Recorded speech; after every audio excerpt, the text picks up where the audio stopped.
This is what most Americans innocently put into their bodies these days, and most alarmingly, into the bodies of their children. And it's no coincidence that Americans die earlier than Canadians or Germans or Italians or Japanese or Koreans or Australians or most any other comparable country.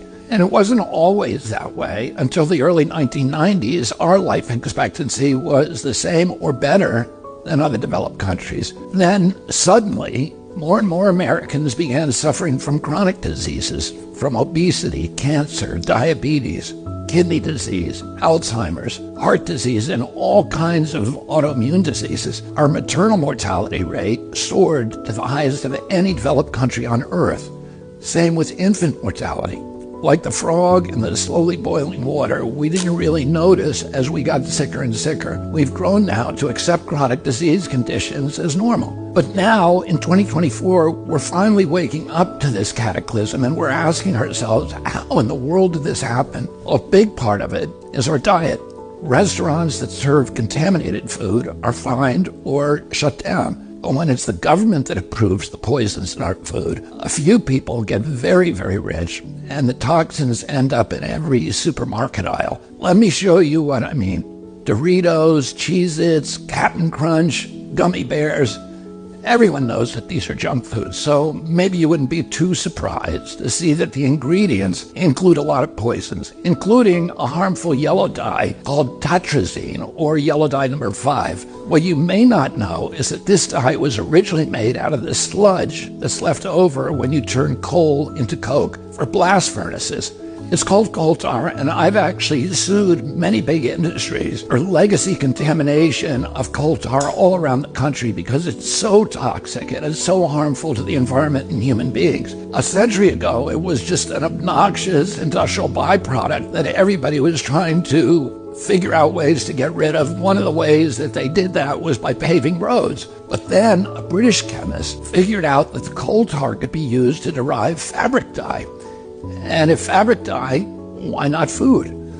Food manufacturers began using it to cover up the discoloration of low-quality foods that they wanted to pass off on unsuspecting customers. They didn't know back then that this yellow dye, tartrazine, causes tumors, asthma, developmental delays, neurological damage, ADD, ADHD, hormone disruption, gene damage, anxiety, depression, intestinal injuries.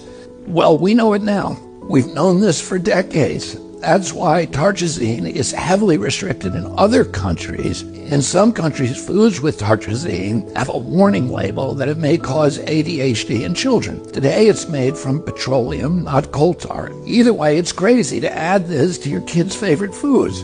It doesn't even change the flavor. This yellow dye isn't just in junk food. It's in the foods that we consider healthy. It's in everyday kids' snacks like popcorn, mac and cheese, fruit snacks. It's in sports drinks like Gatorade and so-called vitamin water. It's even added to chicken broth, to corn, to pickles, to mustard, and to yogurt. And so, of course, our kids get sick.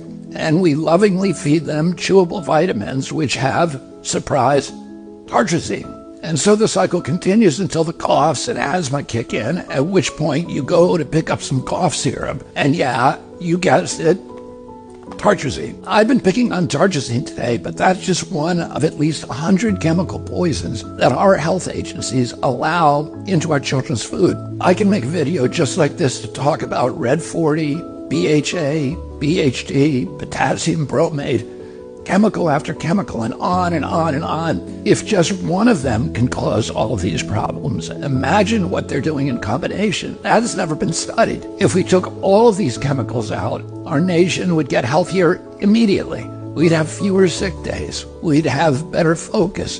We'd have less anxiety. Our kids would learn more easily. We'd lose weight. We'd have more energy. We'd have fewer tumors and longer lives. It's not all dark. Over the past 16 years, the government has banned 8 chemical additives that cause cancer, genetic damage, asthma, and many of the other health conditions as tartrazine does. And you know what's interesting? All 8 of those crucial steps forward in our kids' health were taken under President Trump. But the Democrats who claim to be all about health care have stood by watching other countries ban these poisons and make our kids sick, asthmatic, hyperactive, and depressed. They left them on every supermarket shelf in America. They even used your tax money to put them in your kids' school lunch. So their big food and their big ag donors probably gave them all that golden handshake and the big money hug. And their big pharma donors probably called them up and thanked them also, because now they're going to make billions selling Adderall, Prozac, and rescue inhalers. Enough is enough. President Trump and I are going to stop the mass poisoning of American children. Together, we're going to make America healthy again.